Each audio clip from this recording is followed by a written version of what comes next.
I'm getting ready to leave to go to work, I hope. I drive for DoorDash, and a lot of times they play around with you on the app, make you sit there for hours. I guess they have more than enough people to drive for them. I just got over a pretty serious ear infection in my right ear. That cleared up. All of a sudden, it's over here. I can't even chew. But choo-choo-goo-goob, choo-choo-goo-goob. I want to touch on one little thing here. Those of you that believe you're going to get raptured, I don't know what makes you so special. You know, you're the last generation, so, you know, you should get raptured. The grand lie that they all love to make and spread and believe, you know, you're going to be raptured. No, you're not. The dead rise first, and that includes Enoch and Elijah. Now, Revelation 2:10. Do not fear any of those things which you are about to suffer. Indeed, the devil is about to throw some of you into prison that you may be tested, and you will have a tribulation 10 days. I'm thinking, I'm thinking that when the New World Order comes down, and, you know, if you're a Christian, they're going to lock you up and off with the heads. That they'll have a process because they want you to convert and obey and be a little mouse on a treadmill, you know, a little hamster. They're probably going to put you in jail for 10 days, and you'll know you'll be in there in 10 days, and then either beheaded or set free with a mark. Okay, that's my guess. I can't say for sure. It goes on to say in verse 10, the very last line, be faithful until death, and I will give you the crown of life. The crown of life?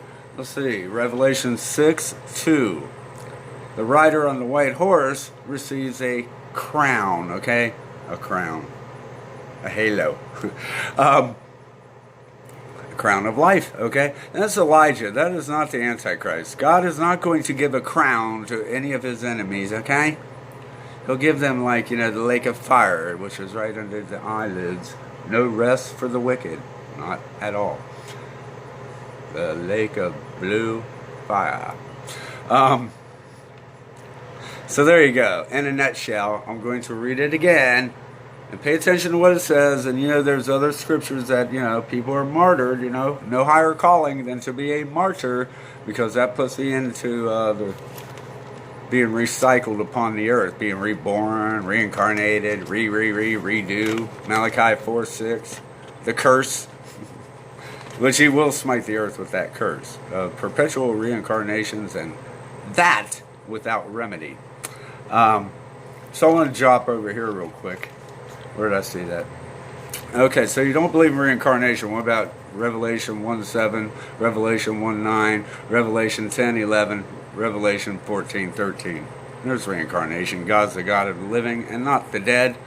Adam tried to make him the God of the dead, which he is not the God of the dead.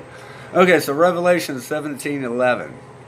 The beast that was and is not is himself also the eighth, and is of the seven. He's of the seven, which was not, is, and, okay? Reincarnation, people.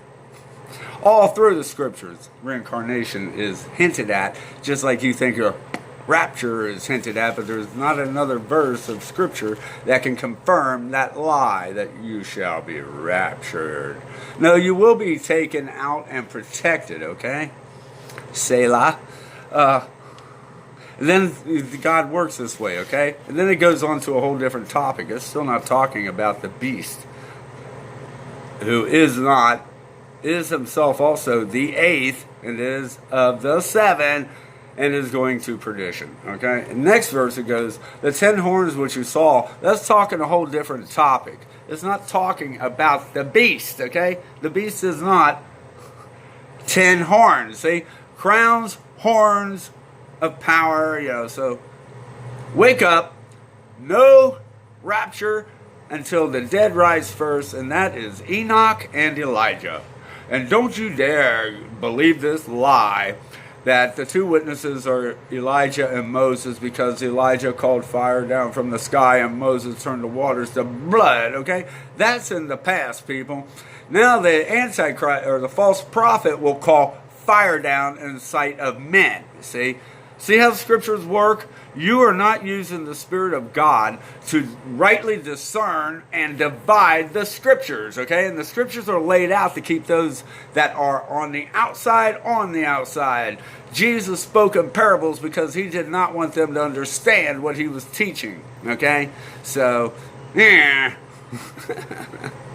I, Enoch the Clock, am here. Hello, goodbye. See you later. God willing, it'll be in 2020. Yeah, perfect vision.